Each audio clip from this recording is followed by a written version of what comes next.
Hello friends, welcome back to my channel. আজকে আলোচনা করব জিকে ফাউন্ডেশন ক্লাসের 4 নম্বর পর্ব নিয়ে। আজকের একটি সায়েন্সের উপরে আমি ক্লাস রেখেছি। গত ভিডিওতে আমি সালোক সংশ্লেষের উপরে একটি ভিডিও করেছিলাম, যেটা খুবই গুরুত্বপূর্ণ প্রত্যেকটি এক্সামের জন্য। আজকে আবারও একটি গুরুত্বপূর্ণ সেট হবে, সেটা হচ্ছে শ্বসন অর্থাৎ রেসপিরেশন সিস্টেমের উপরে ক্লাসটা হবে। তোমরা ভিডিওটা শেষ পর্যন্ত দেখবে, কারণ এভাবে যদি তোমরা চ্যাপ্টার ওয়াইজ ক্লাসগুলোকে কমপ্লিট করে রাখো, তাহলে প্রত্যেকটা পরীক্ষার জন্যই তোমরা এর থেকে বেনিফিট অবশ্যই পাবে। এবং যদি তোমরা চাও এগুলোর পিডিএফ তোমাদের দরকার, তাহলে অবশ্যই আমার টেলিগ্রাম চ্যানেলের লিংক ডেসক্রিপশন বক্সে দেওয়া আছে, সেখান থেকে তোমরা জয়েন হয়ে আমাকে বলবে, তাহলে আমি সেভাবে তোমাদেরকে অ্যাড করে দেব। তাহলে শুরু করছি আজকে ভিডিওটা, এই পরীক্ষাটির জন্য খুবই গুরুত্বপূর্ণ। তাহলে দেখা যাক প্রথম প্রশ্নটি কি আছে। প্রথম প্রশ্নটি হলো, শ্বসন একটি অপচিতি বিপাক প্রক্রিয়া। শ্বসনের ফলে জীবদেহের শুষ্ক ওজন কমতে থাকে। ঠিক তেমনই আমরা পড়েছিলাম সালোক সংশ্লেষ প্রক্রিয়া একটি উপচিতি বিপাক প্রক্রিয়া, এবং সেখানে শুষ্ক ওজন বৃদ্ধি পায়, তাই সেটা ছিল অপচিতি বিপাক প্রক্রিয়া। শ্বসন ক্রিয়ায় জীবদেহ অক্সিজেন গ্রহণ করে এবং কার্বন ডাই অক্সাইড ত্যাগ করে। তেমনি সালোক সংশ্লেষে কি হয়েছিল, কার্বন ডাই অক্সাইড গ্রহণ করে এবং অক্সিজেন ত্যাগ করে। শ্বসনে তাপ শক্তি উৎপন্ন হয়। সালোক সংশ্লেষ প্রক্রিয়া আমরা কি দেখেছিলাম, আলোক শক্তি রাসায়নিক শক্তিতে পরিণত হয়। তেমনি এখানে শ্বসনে তাপ শক্তি উৎপন্ন হয়। শ্বসন প্রতিটি সজীব কোষে দিন রাত সংগঠিত হয়। সালোক সংশ্লেষ কি হয়েছিল, সেটা দিনের বেলা সংগঠিত হয়েছে। এভাবে কম্পেয়ার করে করে পড়বে, তাহলে সহজেই তোমাদের মনে থাকবে। শ্বসন প্রক্রিয়ার কাঁচা মাল হলো গ্লুকোজ। শ্বসন প্রতিটি সজীব কোষের সাইটোপ্লাজম ও মাইটোকন্ড্রিয়াতে সংগঠিত হয়। শ্বসন প্রক্রিয়ায় স্থিতিশক্তি তাপ শক্তি বা গতি শক্তিতে রূপান্তরিত হয়। তাহলে আমরা দেখলাম আলোক শক্তি রাসায়নিক শক্তিতে পরিণত হয়েছিল, ঠিক তেমনি এখানে স্থিতিশক্তি তাপ শক্তিতে রূপান্তরিত হয়েছে।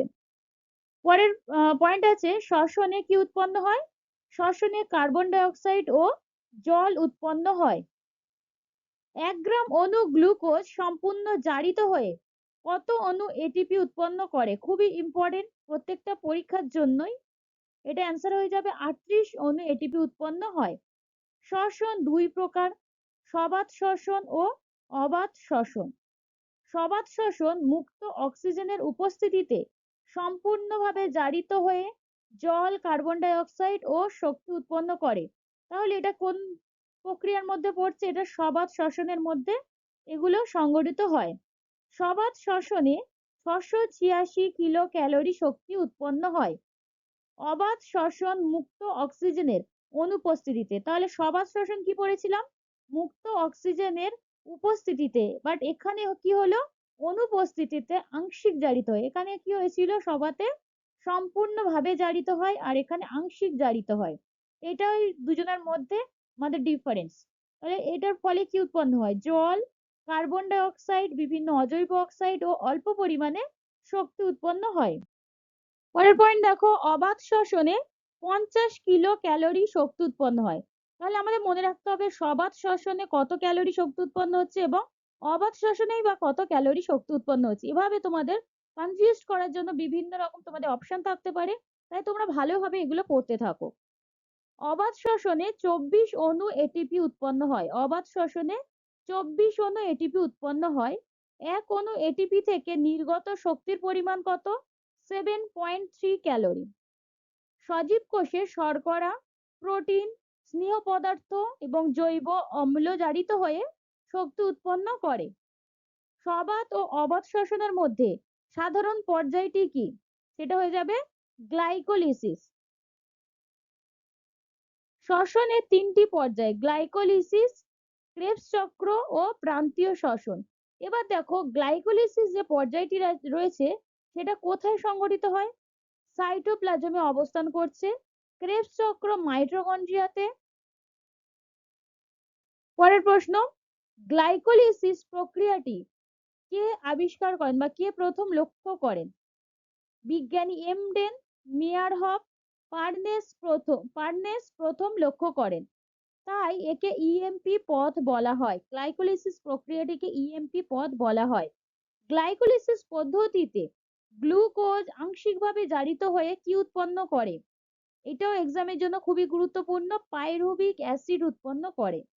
পাইরুভিক অ্যাসিড ক্রেবস চক্রের মাধ্যমে মুক্ত অক্সিজেনের প্রভাবে মাইটোকন্ড্রিয়ার মধ্যে সম্পূর্ণভাবে জারিত হয়ে জল, কার্বন ডাই অক্সাইড ও শক্তি উৎপন্ন করে। তাহলে এটা খেয়াল রাখতে হবে, পাইরুভিক অ্যাসিড হচ্ছে ক্রেবস চক্রে যে শ্বসনের যে তিনটে পর্যায়, যে মিডিলের যে পর্যায়টা ছিল, ক্রেবস চক্রের মাধ্যমে মুক্ত অক্সিজেনের প্রভাবে মাইটোকন্ড্রিয়ার মধ্যে জারিত হয়।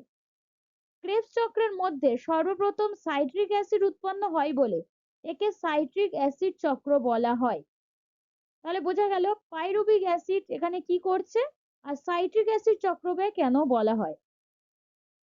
ক্রেবস চক্রকে টিসিএ চক্র বলা হয়। টিসিএ চক্র পেশি কোষে অবাধ শ্বসনের ফলে কি অ্যাসিড উৎপন্ন হয়? পেশি কোষে অবাধ শ্বসনের ফলে ল্যাকটিক অ্যাসিড উৎপন্ন হয়। শ্বসন প্রক্রিয়ায় উৎপন্ন কার্বন ডাই অক্সাইড ও গৃহীত অক্সিজেনের অনুপাতকে বলা হয় শ্বসন অনুপাত বা RQ বা রেসপিরেটরি কোসেন্ট বলা হয়। অবাধ শ্বসনকারী একটি উদ্ভিদের নাম কি? অবাধ শ্বসনকারী একটি উদ্ভিদের নাম হলো ইস্ট। অবাধ শ্বসনকারী একটি প্রাণীর নাম কি? অন্তঃপরজীবী, মনোসিস্টিস, গোলকৃমি, পিতাকৃমি, এগুলো সবই অবাধ শ্বসনকারী প্রাণী। অবাধ শ্বসন কোথায় ঘটে? অবাধ শ্বসন ঘটে কোষের সাইটোপ্লাজমে। শ্বসন এক প্রকারের মৃদু দহন, এটাও মনে রাখবে, মৃদু দহন। সালোক সংশ্লেষ ও শ্বসন চলাকালীন আলোর যে তীব্রতার জন্য কার্বন ডাই অক্সাইড গ্রহণ, অক্সিজেন বর্জন এবং অক্সিজেন গ্রহণ ও কার্বন ডাই অক্সাইড বর্জন সমান হয়, তাকে বলা হয় কম্পেনসেশন পয়েন্ট। নেক্সট পয়েন্টে যাওয়ার আগে বলে রাখি, যারা এইরকম টাইপের ক্লাস পেতে চাইছো তারা অবশ্যই তোমরা সাবস্ক্রাইব করে রাখবে এবং পাশে থাকা বেল আইকনটি অন করে রাখবে, কারণ প্রত্যেকটি এই চ্যাপ্টার ওয়াইজ বিভিন্ন সাবজেক্টের উপরে, সেটা সায়েন্স থেকে শুরু করে এনভায়রনমেন্টাল সায়েন্স, তোমাদের হিস্ট্রির উপরে থাকবে, জিওগ্রাফির উপরে থাকবে, প্রত্যেকটা সাবজেক্টের উপরে আমি আলাদা আলাদা চ্যাপ্টার ধরে ধরে ক্লাস করাবো। অতিরিক্ত পরিশ্রমের জন্য পেশি কোষে ল্যাকটিক অ্যাসিড উৎপন্ন হয়। এটা স্টার মার্ক করে রাখবে, এটা খুবই গুরুত্বপূর্ণ, এর আগে অনেকবার এসে গিয়েছে। লবণাম্বু উদ্ভিদ সুন্দরী গড়ান গেওয়াতে শ্বাসমূল দেখা যায়। তাহলে কোথায় শ্বাসমূল দেখা যায়, কোন উদ্ভিদের ক্ষেত্রে? লবণাম্বু উদ্ভিদ, এবং তাদের নাম হচ্ছে সুন্দরী গড়ান গেওয়া। মাইটোকন্ড্রিয়ার প্রধান কাজ কি? মাইটোকন্ড্রিয়ার প্রধান কাজ হচ্ছে ক্রেবস চক্র নিয়ন্ত্রণ করা এবং এটিপি উৎপন্ন করা। শ্বসনের স্থান হিসাবে কাজ করে কি? শ্বসনের স্থান হিসাবে কাজ করে মাইটোকন্ড্রিয়া, আর মাইটোকন্ড্রিয়াকে কোষের শক্তিঘর বলা হয়। এটিপির ফুল ফর্ম কি? এটিপির ফুল ফর্ম অ্যাডিনোসিন ট্রাইফসফেট, খুবই গুরুত্বপূর্ণ। এটিপির ফুল ফর্ম, এডিপির ফুল ফর্ম। অধিকাংশ স্থলজ মেরুদণ্ডী প্রাণীর শ্বাসঙ্গ হলো ফুসফুস।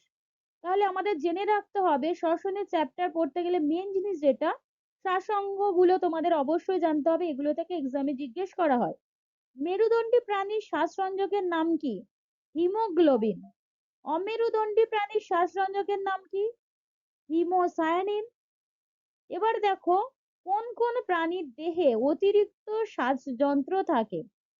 কই মাছ, মাগুর মাছ, শিঙি মাছের দেহে অতিরিক্ত শ্বাস যন্ত্র থাকে। কই মাছের শ্বাসযন্ত্র কেমন দেখতে হয়? কদম ফুলের মতো।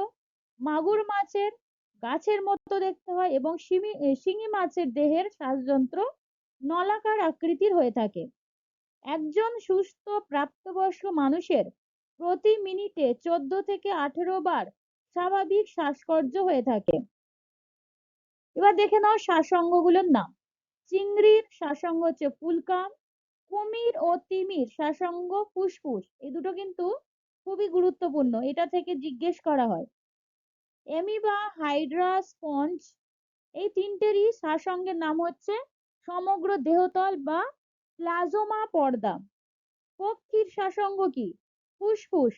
রাজকাঁকড়া বা লিমুলাসের শ্বাসঙ্গ হচ্ছে বুকগিল। সমুদ্র শসার শ্বাস বৃক্ষ। আরশোলার যা অতিরিক্ত শ্বাসযন্ত্র থাকে, এদের শ্বাসঙ্গ হচ্ছে ট্রাকিয়া বা শ্বাসনালী ও শ্বাস ছিদ্র থাকে। মানুষের দেহে থাকে ফুসফুস। তাহলে আমরা দেখেছি কুমিরের ফুসফুস, মানুষের এবং তিমিরও ফুসফুস শ্বাস অঙ্গের নাম। মাছের শ্বাস অঙ্গের নাম হচ্ছে ফুলকা, কেঁচো ও জোঁক। এদের দেহের ত্বক হচ্ছে শ্বাস অঙ্গ। ব্যাঙাচির শ্বাস অঙ্গের নাম কি? ফুলকা। মাকড়সার শ্বাস অঙ্গের নাম কি? বুকলাং। পরের পয়েন্টটা দেখো, কোহল সন্ধান প্রক্রিয়ায় জাইমেজ উৎসেচকের প্রভাবে গ্লুকোজ থেকে ইথাইল অ্যালকোহল ও কার্বন ডাই অক্সাইড উৎপন্ন হয়। তাহলে কি কি মনে রাখতে হবে? জাইমেজ উৎসেচকের প্রভাবে হয়, গ্লুকোজ থেকে হয় ইথাইল অ্যালকোহল ও carbon die oxide. Main point এগুলি। ব্যাকটেরিয়ার কোষে মাইটোকন্ড্রিয়া না থাকায় শক্তি উৎপাদনের সংগঠনটি হলো মেসোজোম। তাহলে বোঝা গেল ব্যাকটেরিয়ার কোষে আমাদের মাইটোকন্ড্রিয়া নেই, তাই এখানে মেসোজোমের মাধ্যমে শক্তি উৎপাদন হয়। নাহলে অন্যান্য জীবদেহের ক্ষেত্রে আমরা কি পড়েছি? মাইটোকন্ড্রিয়াতে শক্তি উৎপাদন হয়, যার জন্য একে কোষের শক্তিঘরও বলা হয়। অ্যালভিওলাই কোথায় থাকে? অ্যালভিওলাই থাকে ফুসফুসে। এবার দেখো, প্রশ্বাস বায়ুতে অক্সিজেন কত পরিমাণে থাকে? শতকরা 20.7% এবং কার্বন ডাই অক্সাইড থাকে 0.03%। নিঃশ্বাস বায়ুতে অক্সিজেন থাকে কত? 16.3% ও কার্বন ডাই অক্সাইড থাকে 4%। প্রাপ্তবয়স্ক সুস্থ মানুষের ভাইটাল ক্যাপাসিটির পরিমাণ কত? 4.5 লিটার থেকে 5 লিটার পর্যন্ত ভাইটাল ক্যাপাসিটি থাকে। ফুসফুসের বাইরের আবরণীর নাম কি? ফুসফুসের বাইরের আবরণীর নাম হচ্ছে প্লুরা। তাহলে এইসব বিভিন্ন শরীরের অঙ্গ রয়েছে, সেগুলোর বাইরের আবরণীর নামগুলো কিন্তু অবশ্যই তোমাদের দেখে যেতে হবে। আজকের ভিডিওটা এই পর্যন্তই। শেষ পর্যন্ত দেখার জন্য তোমাদেরকে অসংখ্য ধন্যবাদ।